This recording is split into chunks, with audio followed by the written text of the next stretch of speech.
Thank you very much, Rochelle. Thank you very much, Doreen. And Excellencies, ladies and gentlemen, it is a privilege to join the Secretary General of the ITU today to celebrate the power of digital technologies. At the United Nations Development Program, we see every day how digital innovation can accelerate inclusive and sustainable development. Across more than 130 countries, we are working with key partners to help turn digital ambitions into life-changing impact.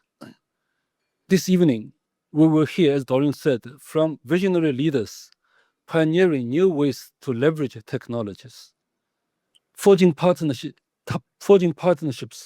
to scale solutions, and ensuring that technology serves people, not the other way around.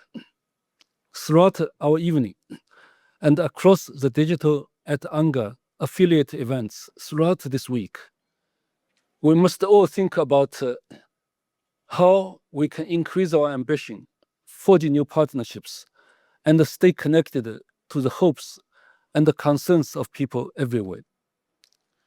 These objectives are at the heart of UNDP's work. We're supporting locally owned digital transformations, including driving climate action and restoring our natural world. We are also working with countries to build digital ID systems to unlock livelihoods, social protection, and healthcare, right? And we're helping countries to foster local AI systems, right? We're focused on safeguards, building digital futures that are safe, inclusive, and human-centered. We're responding to the urgent call to support to digital skills and capacity building to match investments in technologies with investments in people, right?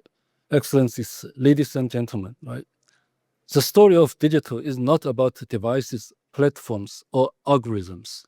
It is about people, a world where technology connects rather than divides, driving development that leaves no one behind. At UNDP, we're pleased to partner with ITU to write this new digital story where people, not platforms, come first. Thank you very much.